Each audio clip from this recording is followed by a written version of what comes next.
Will the Federal Reserve go to war with President Trump? Should America stop detaining illegal immigrants? Is a lesbian dating a transgender man now straight? All of these questions and more will be answered on this episode of The Ben Shapiro Show.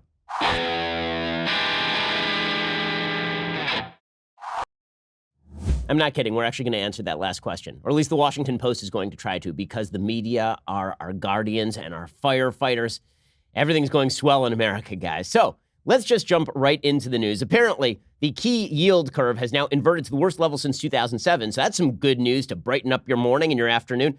30-year rate has now dropped under 2%, according to CNBC. Long-term Treasury rates added to their month-long slide on Tuesday, aggravating a key yield curve inversion and sending the 10-year yield to its lowest level against the 2-year rate since 2007. In other words, everybody in the world is buying long-term bonds. They're trying to store their money in long-term bonds because they do not have a lot of faith in the short-term economy. The yield on the benchmark 2-year Treasury note, more sensitive to changes in Federal Reserve policy, fell to 1.526%, which is 5 basis points above the 10-year note's rate of 1.476% after closing inverted on Monday. Before August, the last inversion of this part of the yield curve was the one that began in December 2005, 2 years before the financial crisis and the subsequent recession. So there's pretty solid information now that sometime in the next couple of years, the economy is going to slow substantially and maybe dump into recession.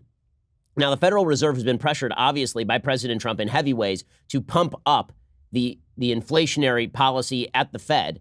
That, of course, is a bad idea as a general rule. I am not in favor. Conservatives should not be in favor of manipulation of the currency at the Federal Reserve level. They should not be in favor of the Central Bank of the United States effectively manipulating interest rates. They should not be in favor of any of this because when the Federal Reserve messes around with the interest rates, there is the significant possibility that you are creating a bubble that will then burst. It is also true that the Federal Reserve was supposed to be apolitical. Their goal is to be a backstop in case of emergency.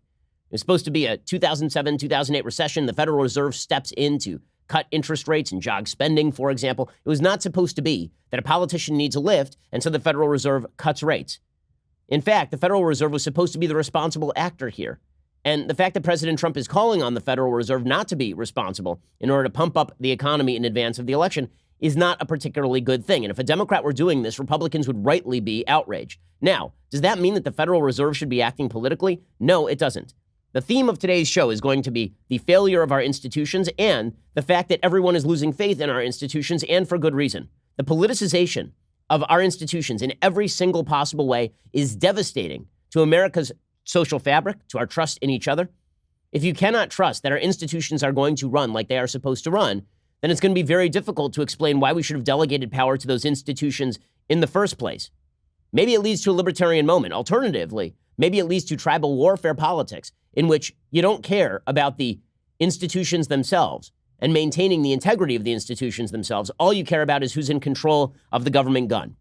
With the economic backdrop that we currently have as the backdrop, there's a report from the New York Times that should undercut your faith in institutions. Okay, if the Federal Reserve is supposed to be an impartial broker, if the Federal Reserve is supposed to be an institution that stands apart from the hurdy-gurdy of everyday politics, well, then this should be a disquieting story. According to the New York Times, the Fed could hit back at Trump, a former top official suggests. According to Gianna Smialek, reporting for the New York Times, a former top Federal Reserve official implied that the central bank should consider allowing President Trump's trade war to hurt his 2020 election chances, an assertion that drew a firestorm of criticism and rare pushback from the Fed itself. William Dudley is former president of the Federal Reserve Bank of New York. He is now a research scholar at Princeton University, and he said in a Bloomberg opinion piece that President Trump's re-election arguably presents a threat to the U.S. and global economy. Dudley added that if the goal of monetary policy is to achieve the best long-term economic outcome, then Fed officials should consider how their decisions will affect the political outcome in 2020. That's an astonishing statement from the former president of the Fed Reserve Bank of New York. He's openly stating now that the officials at the Federal Reserve should be attempting to tip the election to a Democrat in order to help the economy. Does that give you faith in the Federal Reserve? Similarly, should it give you faith in the Federal Reserve if the Fed Reserve chairman were just taking orders from the President of the United States? Would that make you feel secure about the safety and security of America's economy? This is a particularly controversial statement, says the New York Times, coming from an official who ranked among the Fed's most powerful policymakers as recently as 2018. It also comes at a sensitive moment for the Fed, which has been under attack from Mr. Trump and trying to assert its independence from the White House and politics in general. Michelle Smith, a Fed spokeswoman, said when asked about the column, quote, "The Federal Reserve's policy decisions are guided solely by its congressional mandate to maintain price stability and maximum employment. Political considerations play absolutely no role." But this is the problem with how the Federal Reserve operates as a general rule. The fact is that the Federal Reserve is constantly attempting to tip balances for or against particular executive policies pursued by presidents of both parties. Really, what the Federal Reserve should be there to do is to set a low, steady interest rate. This is Milton Friedman's point. Milton Friedman suggested the Federal Reserve should set a low, steady interest rate, and that there should be basically, they should aim for maybe a 2% inflation rate every year to jog the economy, to keep people spending. But they should not be inflating the currency wildly or deflating the currency wildly. And they should be there in case of some sort of catastrophic collapse. This is the sort of Chicago School of Economics view, in order to ensure that currency doesn't just disappear from the marketplace. The Austrian School of Economics would go even further. They'd say there should be no Federal Reserve. You should just peg the price of the dollar to the price of gold and be done with it. There shouldn't be any government agency that is involved creating the sort of moral hazard that the Federal Reserve is going to fix all problems with the economy. Regardless, both the Chicago School of Economics and the Austrian School of Economics would suggest that the politicization of the Fed, which did happen under Franklin Delano Roosevelt, that the politicization of the Fed, the executive branch ordering the Fed what to do, or conversely, the Fed acting as an independent political agent to militate against a president of a particular party, that is going to undermine your faith in Republican institutions. And it should. And we are watching this happen day in and day out. Faith in each of our institutions, it's seemingly one by one, is crumbling. Now, what that would theoretically suggest is that what we need is for the constitutional system of checks and balances to kick in.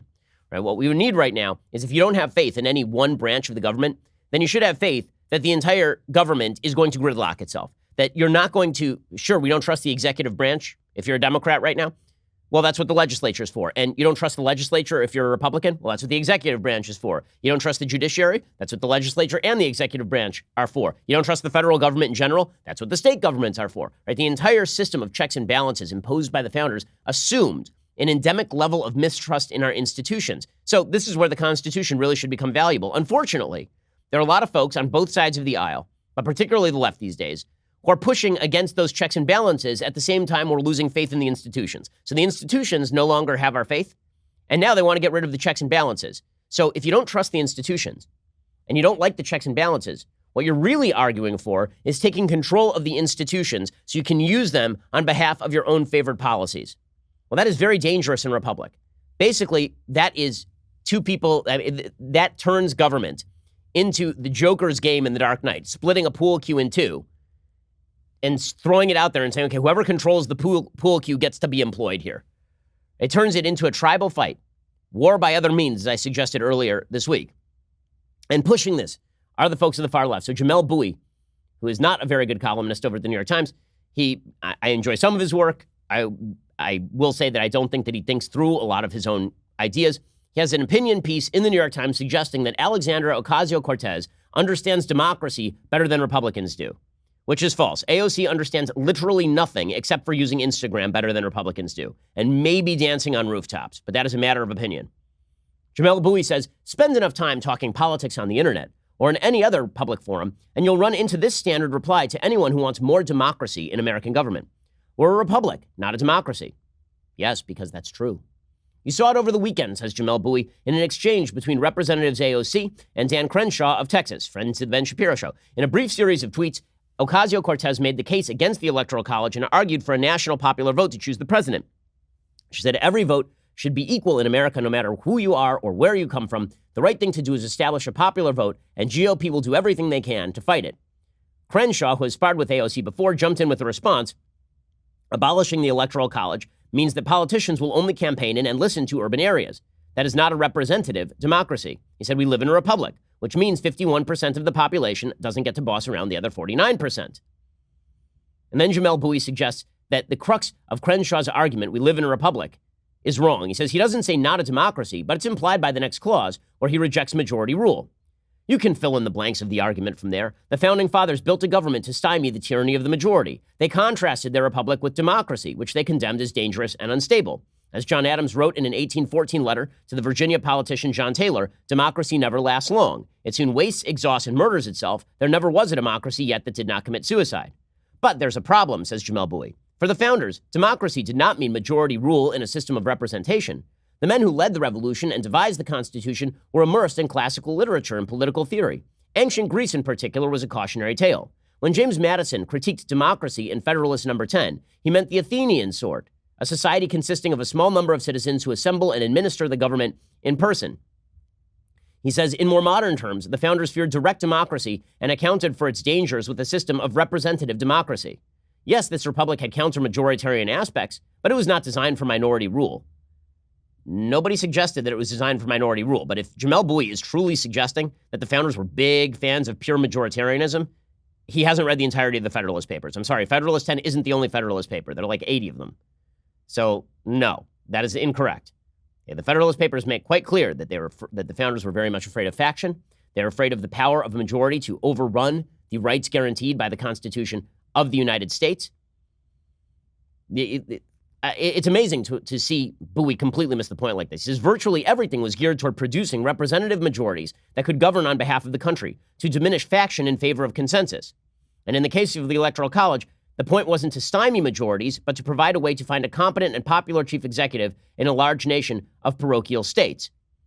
Well, it was to form an Electoral College majority out of a plurality was probably one of the purposes.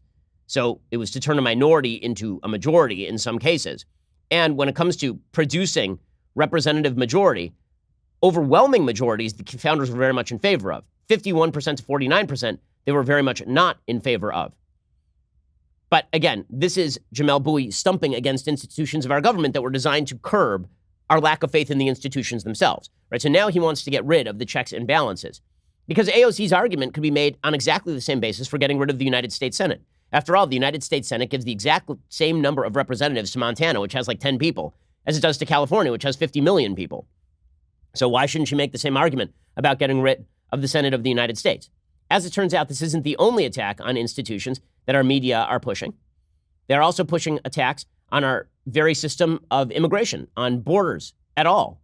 It is not just an attempt to undermine institutions like the Electoral College or the United States Senate. More and more Democrats are suggesting the Senate is not representative because obviously it's not, right? It wasn't created to be representative. It was created to require the manufacture of large-scale majorities, near super majorities in many cases, in order for the government to get anything done, specifically because the founders feared that the institutions would not be faithfully executed.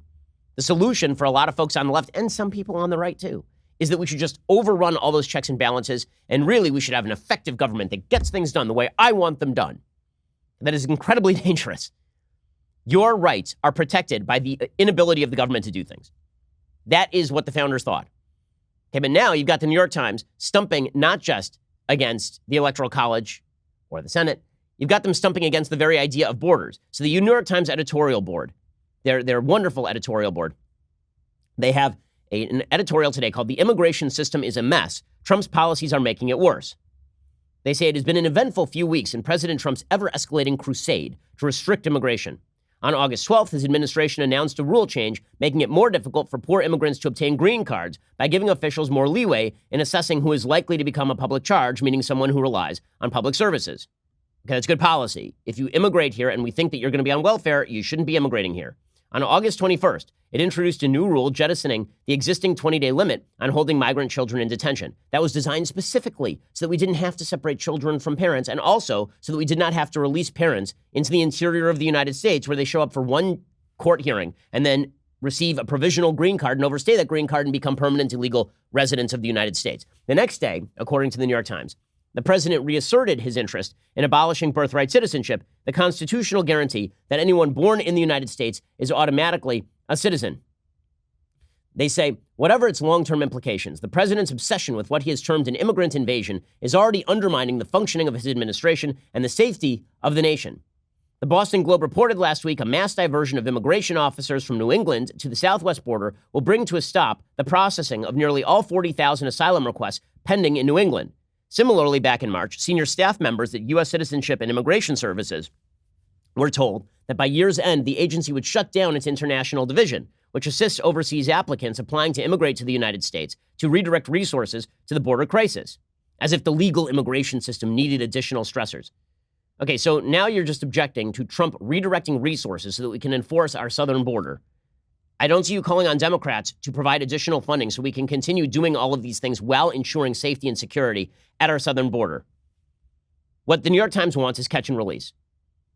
What the New York Times wants is catch and release. End of story. They want open borders. They do not want people who have entered the United States illegally deported, and they also don't want people who are entering the United States possibly illegally before their asylum claims can be adjudicated, detained.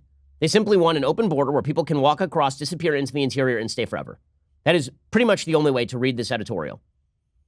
They say the White House appears ambivalent about the threat of white supremacism. Earlier this month, CNN reported that for more than a year, the White House rebuffed efforts by Homeland Security to make domestic terrorism a strategic priority. So now they're suggesting that Trump is ignoring white nationalism in favor of immigration policy. But our federal government spends $4 trillion a year. It seems to me they should be able to walk and chew gum at the same time.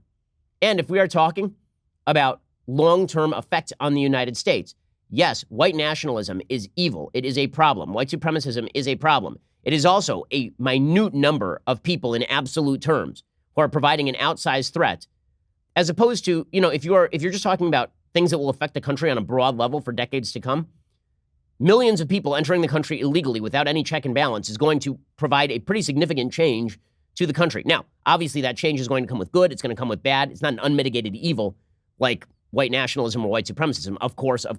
I'm not equating the two. But to suggest that the federal government should spend all of its priority money on fighting white nationalism and none on the border is insane. That's patently crazy. The New York Times, though, again, stumping against the institution of having a border. Every president brings into office a particular set of principles and priorities. But when those biases start undercutting the government's ability to pursue smart policies or even carry out basic duties, a responsible leader must think less about his personal prerogatives and more about the nation's overall security. Again, I don't see the New York Times ever covering it when an illegal immigrant who has committed a crime goes on to commit more crimes. I mean, the fact is, there are significant downsides associated with not knowing who comes into the country. This is perfectly obvious. Yes, we should be spending more money and more time and more resources fighting white supremacists, but this is not an either-or choice at all. It's patently insane to suggest that it is. Okay, so we're busy undermining our faith in the Federal Reserve. We're busy undermining our faith in the checks and balances that would stymie our lack of faith in these various institutions. We are undermining basic policy that any country has to enforce, like having a border. And now we are talking about undermining the credibility of the media that's supposed to cover all of this. So the media, another institution that you would figure has to provide some sort of check and balance. So we no longer trust the Fed. We apparently are not going to trust the Electoral College. We're going to get rid of the checks and balances. So what would be the check and balance on that? Well, an honest media, right? A media that covers the people in power without fear or favor. Well, I got some bad news for you, folks. It turns out that our media are not doing any of that. It turns out that our media are one-sided, that our media have been kissing the asses of Democrats for literally my entire lifetime and probably before, while simultaneously reporting the flimsiest speculative evidence about Republicans. Today's example comes courtesy of Lawrence O'Donnell. So Lawrence O'Donnell was on MSNBC last night, and he was with Rachel Maddow, who is happy to engage in conspiracy theories, particularly about Russia. And O'Donnell simply dumped out there this idea that he has a source inside Deutsche Bank that said that President Trump's loans were underwritten by Russian billionaires close to Vladimir Putin. Again, this is now trending on Twitter, right? Hashtag Russian cosigners. It's now trending on Twitter. Why? Because Lawrence O'Donnell said he has a one source, a secret source, who says that Trump has Russian cosigners. Now, I'm just going to point out a quick double standard here. Years back, I think it's 2012, I was working at Breitbart News, and I reported a story where I had a source, and the source suggested that Chuck Hagel, then the nominee for Secretary of Defense under Barack Obama, had spoken to a group called Friends of Hamas. It was a bad story. We shouldn't have run it. It was based on this single source. It was reported as a rumor. In fact, I reported it exactly the same way that Lawrence O'Donnell did here, right? I said, this may not be true. It's a rumor. Hagel has refused to respond, all the rest of it. I was correctly excoriated for that. Okay, the story shouldn't have been reported. You shouldn't report rumors. Lawrence O'Donnell says it on MSNBC. Not only has it lent an enormous amount of credibility, it's now trending on Twitter as an absolute fact that this happened. Here's Lawrence O'Donnell doing exactly what I was excoriated in 2012 for doing properly, but doing it, and not only that, being feeded for it. Here's Lawrence O'Donnell just kind of spilling out nonsense. This single source close to Deutsche Bank has told me that Donald Trump's loan documents there show that he has co-signers. That's how he was able to obtain those loans. And that the co-signers are Russian oligarchs. What? Really? That would explain, it seems to me, every kind word Donald Trump has ever said about Russia and Vladimir Putin, if true. And I stress the if true part of this. Yeah, that is a scenario that I have never contemplated. True. If true. Yes, and the media ran with this. Okay, I mean, this is being widely reported. Now, there's no other evidence to suggest this is true other than Lawrence O'Donnell's word, based on a single source supposedly placed inside Deutsche Bank, who somehow has gotten hold of Donald Trump's loan documents. Sure. And now it's trending on Twitter. And people are saying Trump will be impeached because of this. Yes, undercutting your own institutional credibility, believe me, you didn't need Trump to call you guys fake news in order for you to destroy yourselves. It's pretty astonishing. And there are a bevy of examples of this week. I mean, there are just a bevy of examples of the media humiliating themselves today. I mean, not even this week, like in the last 24 hours. So let me give you another example. Big headline over at the Washington Post. William Barr books Trump's hotel for $30,000 holiday party. That sounds bad, right? I mean, it sounds like the DOJ is spending money with the president's hotel, maybe in order to curry favor with him or something. That doesn't sound good. There's only one problem. Okay, here's the problem. Pretty much the story is nonsense. Here's the Washington Post reporting. Attorney General William P. Barr is planning a holiday treat for his boss. Oh, really? Is that what he's doing? It's a holiday treat for Trump, right? Last month, Barr booked President Trump's D.C. hotel for a 200-person holiday party in December that is likely to deliver Trump's business more than $30,000 in revenue. Barr signed a contract, a copy of which was obtained by the Washington Post, for a family holiday party in the hotel presidential ballroom December 8th. The party will feature a buffet and a 4-hour open bar for about 200 people. Okay, then here is the actual crux of the story. Barr is paying for the event himself. The DOJ is not covering any of this. No taxpayer dollars are being expended on this. Also, Barr only chose the venue after the other hotels in D.C., including the Willard and the Mayflower, were booked, according to the DOJ. So it wasn't like he went to Donald Trump and was like, you know what, I'm going to slip 30 grand in your pocket here. First of all, Trump's pretty rich. He doesn't need 30 grand. Okay, you're going to need to do more than that, I assume, to bribe the president of the United States. To do what exactly? But apparently, it's very bad. William Barr went to 3 separate hotels. The only one that had availability the night that he wanted was Trump's hotel, which is a big hotel in D.C. Believe it or not, there are not a lot of big hotels in Washington, D.C., like in the immediate area. If you've ever stayed in Washington, D.C., it really is like 2 or 3 hotels. All the other hotels are kind of hole in the walls and small. The official said the purpose of Barr's party wasn't to curry favor with the president. Well, clearly not, because he could just pick up the phone and kiss Trump's ass if he wanted to curry favor with Trump. It ain't that difficult. People do it on Fox and Friends all the time. Really not tough. Barr holds the bash annually. Okay, so it's not even like he does this irregularly. He has the party every single year. He went to 2 other hotels trying to book it there. They were both booked. So he went to Trump's hotel and he's spending the money out of his own pocket. And by the way, this was cleared with the ethics office. The official said career ethics officials were consulted. They determined that ethics rules did not prohibit him from hosting his annual party at the Trump Hotel. Okay, but it didn't matter. This is on the front page of the Washington Post. The front, obviously, it's corruption. We should totally trust our media. Okay, then the Washington Post had a piece yesterday. They ran an op-ed yesterday that is just disastrously stupid. The piece was by a woman named Marissa Brostoff.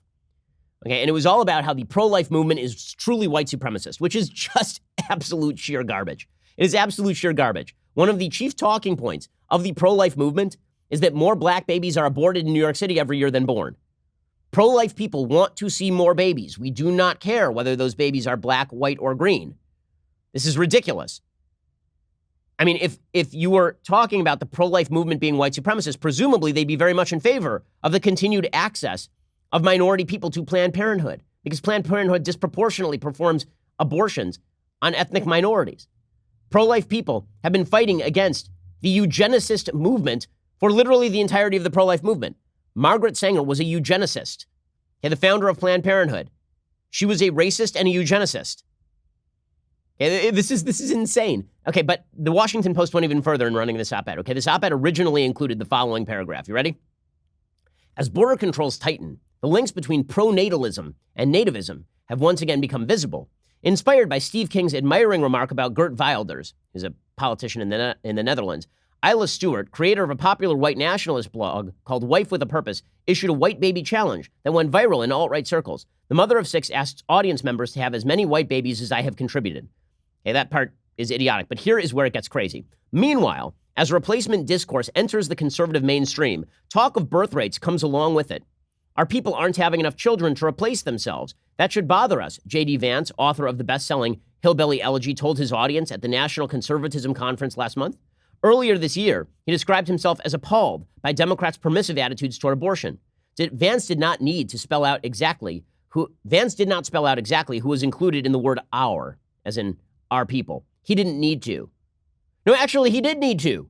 Because it turns out what he was talking about was Americans. He said Americans need to be having more babies. Why? Because it undercuts America's culture, not for Americans, all Americans, not to have more babies. Because it undercuts our economy, not to have a future generation of taxpayers paying into our garbage upside-down pyramid schemes. That's what he was talking about. But according to the Washington Post, J.D. Vance is a vicious, brutal racist. For no reason, the Washington Post actually had to cut it, and then they didn't even really issue a correction. They just cut the line. Yes, I totally trust our media. Another example of insane media bias today. So there's a piece in the Washington Post really covering itself in glory today. There's a piece in the Washington Post called "A Harvard Freshman Says He Was Denied Entry to the U.S. Over Social Media Posts Made by His Friends." It's by Deanna Paul and Susan Svergluga. Ismail B. Ajawi touched down at Boston Logan International Airport on Friday night, prepared to begin his freshman year at Harvard University. The 17-year-old Palestinian student never left the airport. The Harvard Crimson reported U.S. officials detained Ajawi for 8 hours. After interrogating the minor and searching his phone and computer, they revoked his visa and sent him home to Lebanon. Why? According to a statement by Ajawi, an immigration officer claimed she found people posting political points of view that oppose the U.S., though she discovered nothing Ajawi had posted himself. Ajawi wrote, "After the 5 hours ended, she called me into a room and she started screaming at me. She said she found people posting political points of view that oppose the U.S. on my friends list. I responded I have no business with such posts, and I didn't like, share, or comment on them, and told her I shouldn't be held responsible for what others post." Then the Crimson reported Ajawi's visa was revoked and he returned to Lebanon. Ajawi did not return any messages from the post seeking comment. The Harvard spokesman, Jonathan Swain, said in an emailed statement that the university is working closely with the family and appropriate authorities to resolve the matter. Michael McCarthy is a spokesman for CBP, for Customs and Border Protection. He said the department is responsible for ensuring the safety and admissibility of the goods and people entering the U.S. Applicants must demonstrate they are admissible into the U.S. This individual is deemed inadmissible based on information discovered during the CBP inspection. And the State Department says visa records are kept confidential under American law, so we can't discuss the details of individual cases. So, in other words, this story is solely based on a Facebook account by a person who will not return phone calls from the Washington Post, who has not turned over his social media accounts to the Washington Post, and whose story cannot be verified or disproved by CBP by law. But apparently this is indicative of the Trump administration's xenophobia. Again, solid reporting there, guys. Really, really well done. I'm sure that's the entire story. Because I'm sure that a person barred from the United States and barred from their spot at Harvard because CBP found something in their profile, I'm sure they would never, ever fib to the media or on Facebook. Ever. Now, maybe the story went down exactly the way he said, but certainly this story does not provide sufficient evidence that this should be reported. That's pretty insane. But, again, the faith in our institutions is declining at a rapid rate, as well it should be. So it's not just that the media have undermined institutional credibility in themselves, which they have in radical fashion. And the polls show it. It's not just that we have no real institutional trust in the DOJ or the Federal Reserve. It's not just that we've lost trust in the system of checks and balances that keeps all of these institutions in check. Now we are undermining trust in the most basic social institutions. I'm talking about the institution of family. I'm talking about institutions that aren't even institutions. They're just presuppositions of a civil society, like language, right? Like using terms in common, like logic. You cannot have a functional republic or even a functional democracy if we are not speaking the same language. We have basically devolved into a Tower of Babel scenario. So the left decided that we were all going to move in one universal direction. It turns out that human beings have different priorities. And so instead of us all speaking the same language to build something in common, good or bad, we have now been devolved into this insane, this bizarre, chaotic treatment of language and logic that means that we can never have a conversation with each other again. Let me give you an example of how we can never have a conversation again. This was a piece published on the front page of the Washington Post yesterday. Okay, the piece was titled, "To some, this queer couple looks straight. For him, that's okay. For her, it feels like a lie." Again, this was published on the first page of the Washington Post website by Samantha Schmidt and Forrest Milbourne. So first, you might be asking yourself, why is this being reported at all? Why is this a story that a person feels uncomfortable? Person feels uncomfortable is not a story. And no media outlet worth their salt would run a story with that headline, "Person feels uncomfortable with self-definition." Welcome to the world where lots of people feel that way. No, this article is about how society is cruel and mean because it will not use a constantly shifting standard for sex and gender that makes everybody feel comfortable in their own skin. That's what this article is truly about. What you're about to hear is an insane level of manipulation of language that makes no logical sense. There's no common standard, no logical sense, no internal structure. And yet, if you don't buy into the idea that words can randomly change, chimerical shapeshifters, they can just move around, then that's because you are bad. So now we're undermining human language. Right? It's not just enough to undermine the Federal Reserve or undermine the media. Now the media are busily undermining, basic human language, ability to communicate with each other. Because after you read this piece, you'll be so confused you never want to read another piece. Hey, here we go. When Kate Murray and Andy Arnold first started dating in their early 20s, they were part of a tight-knit group of lesbian friends in the district. The couple and their friends hung out almost every weekend, organizing potluck dinners and frequenting ladies' nights at local gay bars. Then, about 2 years ago, Andy came out as a transgender man. And as he transitioned with Kate's support, the couple suddenly felt they no longer belonged in the women-centric spaces they were used to. They tried testing out a new group of friends, a blank slate, a group in which Andy wouldn't have to talk about his trans identity, he said. He could just blend in as a man. To the new friends, they were just Andy and Kate, a man dating a woman. And that was just how Andy liked it. But to Kate, it felt like a lie. She wanted to express her queer identity, she said, but how could she do that without making Andy uncomfortable? Okay, so we have two conflicts of vision here. And the one vision, you have a lesbian who wants to be known as a lesbian because she feels like it's a part of her identity to be a lesbian. And she's dating a biological woman. So that would seem to fit the criteria. On the other hand, we have a society in the media that suggests that if a biological woman has surgeries and hormone treatments and believes that she is a man, that she is now a man, which means that the formerly lesbian woman is actually straight because she is a lesbian. She's a woman who is dating a man, right? So by biological definition, Kate is right. So if she uses normal definitions of sex, the ones we've been using for all of human history, then Kate is correct. But she's also insensitive and cruel because then she'd think like I am, right? So instead, the media are purporting to provide this view that Andy's an actual man, which means that Kate is straight. So who's intolerant? Is Kate intolerant because Kate doesn't consider Andy an actual man? Or is Andy intolerant because he doesn't consider Kate an actual lesbian? Which one is it?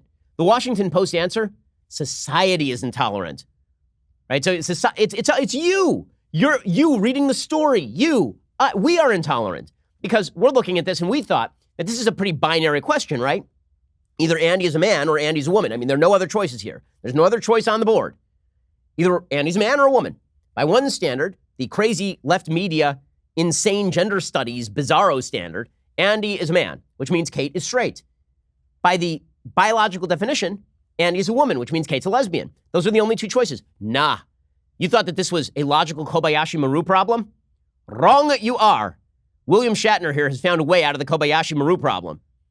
His solution is you're the bigot for reading the story and believing in logic and language. And wait for it. Okay? For the couple who are now engaged to be married, there are no clear answers to this, Andy said.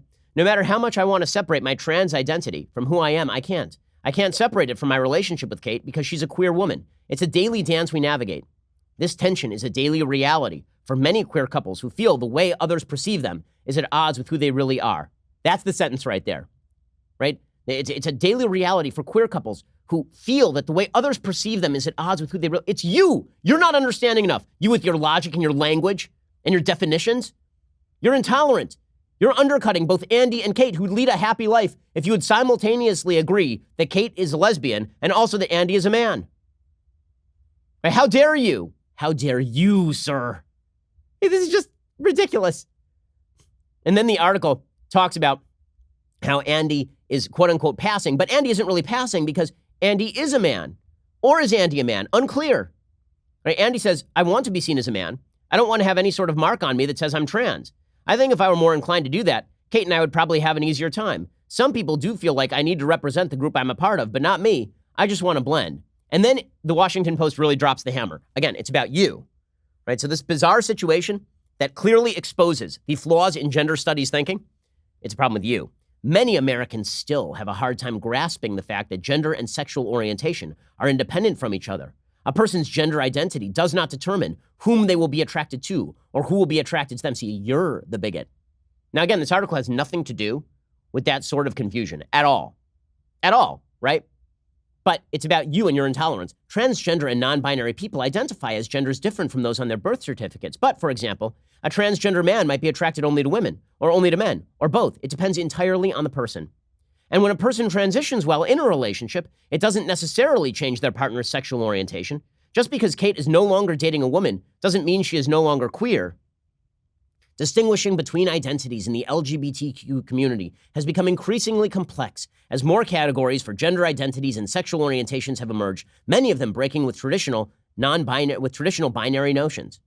Terms such as pansexual have emerged to describe people who are attracted to frying pans. Pansexual have emerged to describe people who are attracted to a full spectrum of gender identities. It's a double-edged sword, says the Washington Post. Okay, so if your faith in your ability to understand human language has been undercut, that would be the point. That would be the point. It's just, all of this is insanity, but it doesn't stop there. Because all of this is really, in the end, this is designed to reduce all of life into subjectivism. It's designed to reduce life into all of life into subjectivism. Once all of life is reduced to subjectivism, that the only true happiness can be found within.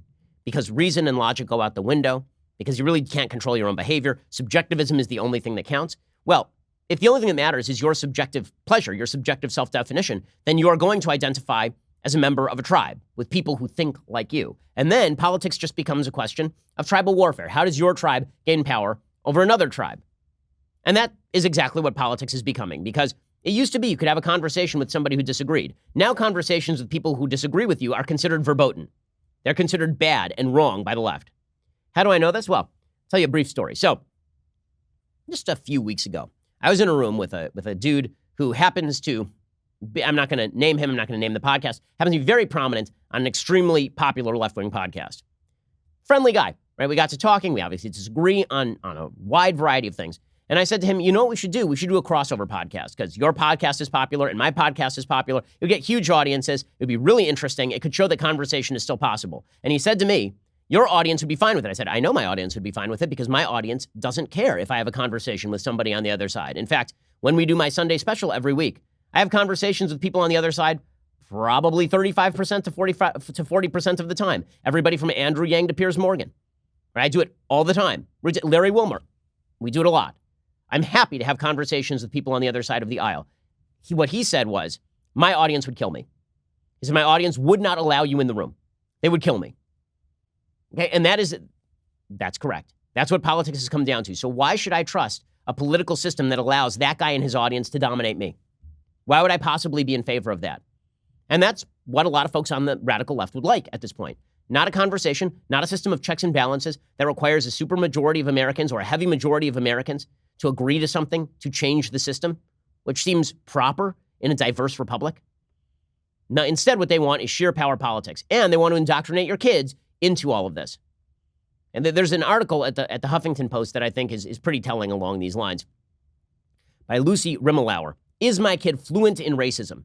So now we're talking about the indoctrination of children into this particular belief system. Radical subjectivism, a belief that American history is awful and evil, a belief that we can't have conversations with each other, that we have to change human language in order to mirror your personal preferences. The article is at Huffington Post, the repository of all things stupid. It says, my 3-year-old has an uncanny ability to bust me on curse words. The whole ride home from school, he ignores my questions about his day, dinner preferences, upcoming activities, but then, sure as bleep, what did you say, Mommy? He asked sweetly. Oh, I was talking about a thing, I stammer. No, Mommy, what did you say about that man in the parking lot, he persists. He's referring to when I expletived about a man blocking a busy parking lot aisle. But I'm far more concerned about the foul racist language he's going to encounter. I'm not talking about Trump's racist tweets or comments. These crimes are the headline. Where I feel out of my depth as a parent is the insidious, heavily biased storytelling that I won't always be able to interpret for my son, the language of the news. It says not merely that we're going to twist language now, it's that we're going to indoctrinate children in the twisting of language. She says, when news stories describe Latinx asylum seekers as illegal aliens, or refer to African-American protesters seeking social justice as thugs, that becomes the hateful way that kids see Latinx and African-American people, perhaps including themselves. Okay, so just to get this straight, if you illegally immigrate to the United States and you are not properly an asylum seeker, which is the vast majority of people who apply for asylum in the United States, then it's racist to refer to you as an illegal immigrant. And here's the example this woman used. You ready? When the 1992 Los Angeles riots happened, I was 13 years old, living in an LA suburb. Now, I remember this too. I was 8 years old, living in an LA suburb. She says, I was glued to the TV along with my parents, my brothers, and everyone else I knew. The lens for my experience was not the unjust acquittal of the 4 officers who beat Rodney King. No one on the local news was talking about social justice. They were talking about looters and violent people burning down our city.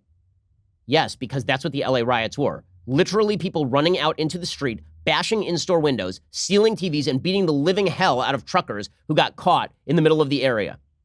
Korean shop owners were perched out on top of their stores with rifles to protect their own property.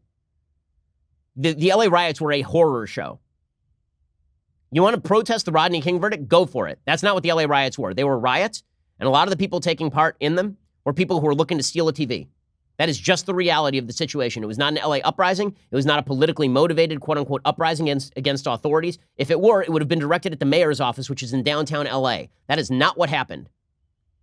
But apparently, if you called the riots what they were, then this is an element of bigotry and racism. So we are devolving into a society where you can't even have a common conversation, which of course undermines the faith in the institutions.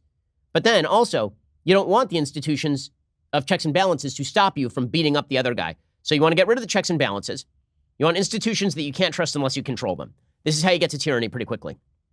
This is how you get to people who don't want to have a conversation with anybody living in the same country with them on the other side, but desperately want to cram down their policy preferences on people on the other side of the aisle. This is not going to end well in any way, shape, or form. It's going to get worse and worse unless people come back to the table and start having conversations again. But I don't think those conversations are possible in our current political climate. That's for damn sure. Okay, I'm going to do a quick thing I like and then a quick thing that I hate. So a thing that I like, I have to admit, I laughed really hard at this. So Bernie Sanders apparently was speaking in Louisville, Kentucky, and he stopped by the Muhammad Ali Museum. Ali, of course, the greatest heavyweight boxer of all time. And Bernie Sanders decided that he was going to take a turn on the speed bag. Now, as somebody who exercises frequently, I am not a person who is great with the speed bag in the gym, right? You actually have to practice with it. Bernie Sanders apparently thought that he could get away with this. It did not go well for him. You should subscribe just to see this clip. He's 80 years old. He hits the speed bag. It comes back at him, and it nearly knocks him out. He nearly gets KO'd by the speed bag, which makes sense because if the speed bag is logic, then Bernie Sanders getting KO'd. He hits the logic. The logic comes right back at him, and he gets. I mean, the wild overreaction. Bernie Sanders almost breaking a hip here. That's some pretty spectacular stuff. I would say that Bernie Sanders, that is the only thing he is worse at than punching a speed bag, apparently, than jabbing at a speed bag, like an octogenarian, because he is one, is his take on China. So this transitions into things I hate, but we'll just do it right here. Here's Bernie Sanders yesterday suggesting that China has done a wonderful job alleviating poverty as though communism and socialism are responsible for that and not the market capitalism, the free market capitalism that the Chinese authoritarian regime has taken part in, at least partially. It was that embrace of open markets and free trade that allowed China to raise 1 billion people from poverty in 30 years. Because before that, China had a different way of alleviating poverty. That was kill 40 million people in the Great Leap Forward. I think China is a country that is moving, unfortunately, in a more authoritarian way in a number of directions. We would have hoped that they would move toward a more democratic form of government and moving in the opposite direction. But what we have to say about China, in fairness to China and its leadership, is, if I'm not mistaken, they have made more progress in addressing extreme poverty than any country in the history of civilization. Good for them. I mean, Bernie Sanders, that dude loves him some communist authoritarianism. Again, there's only one problem. which is that the reason that poverty was alleviated in China has nothing to do with the communism and everything to do with embracing free trade. Right? That literally everything to do with opening itself up to different markets and embracing in capitalist commerce. Right? That's what Dengism was. It was the emphasis on practicality over communist doctrine. Now Xi Jinping is trying to reverse a lot of that stuff. Okay, time for a quick thing that I hate. So speaking of the media undercutting its own credibility, there is something deeply amusing about Chris Matthews on MSNBC complaining about the dirtball politics of digging up people's old tweets and using them against them. I'm pretty sure this is what MSNBC does at the behest of Media Matters on a near daily basis. Here's Chris Matthews saying it's just terrible. People digging up stuff on journalists. What are they going to find about me? I come in here, my hair all rumpled every morning, roll on in here, don't even prepare for the show. Just kind of just jabber on about random things. And what are they going to find? I mean, you remember that time I had a tingle up my leg about Obama? I hope they don't find what I was doing backstage. That's weird. But let's talk about the dirtbag politics of digging up bad stuff on people, which we do daily. Let's go. Dirtball politics. Where do you catch this? Trump allies are out unleashing dogs on journalists now, pulling together Oppo research and compiling dossiers of potentially embarrassing social media posts, all in an attempt to try to discredit, intimidate, whatever, chill reporters. He wants the media to stop reporting on him objectively, so they're going out after people's families, people who work for them in their organizations, anything to stop people from reporting on him. This is exactly what Joe McCarthy did. It's exactly what Joe McCarthy did, and we do it also, but it's bad when they do it, and it's really, really good when we do it, because we're speaking truth to power. This is very reminiscent of when folks on the left decide to redefine racism, so that racism isn't just bigotry against another racial group, it is bigotry combined with power. This allows the left to redefine racism so that if somebody who is black is racist, they're not racist because they don't have power. Right? So if Ilhan Omar ends up being anti-Semitic, she's not actually a bigot because she doesn't have enough endemic institutional power. Right? That very much like this. This is the media saying, very bad when they do it, very good when we do it. It's pretty spectacular. If I decide to dig up people's old tweets, that's just something I do over here. But if you dig up an old tweet about how much I wanted to massage Barack Obama's foot, that's awkward for me. I don't like it very much. You're trying to undercut my objective journalism. Subjective. Ha! Yeah, good stuff, media. We definitely will continue to trust you. Okay, one more quick thing that I hate. So Beto O'Rourke demonstrating again that if you ask a Democrat a question about abortion, things get supremely ugly. So the fellow who actually asked Beto O'Rourke this question called into our radio show yesterday and told us this story. Pretty simple question. Beto blows it like a marijuana, like a doobie. Here he is. Like a doobie. Here's Beto going for it. My question is this. I was born September 8th, 1989, and I want to know if you think on September 7th, 1989, my life had no value. Of course I don't think that, and of course I'm glad that you're here. But you referenced my answer in Ohio, and it remains the same. This is a decision that neither you, nor I, nor the United States government should be making. That's a decision for the woman to make. So in other words, I'm glad you're here, but also, if your mom had killed you the day before you were born, well, then I guess you wouldn't be here asking me this awkward question, would you? That would have made my life a lot easier. By the way, I think what we've all learned from this particular segment is I really need to get up on my drug vernacular because it is not strong. Alrighty, we'll be here later today with 2 additional hours of content. Otherwise, we'll see you here tomorrow. I'm Ben Shapiro. This is The Ben Shapiro Show.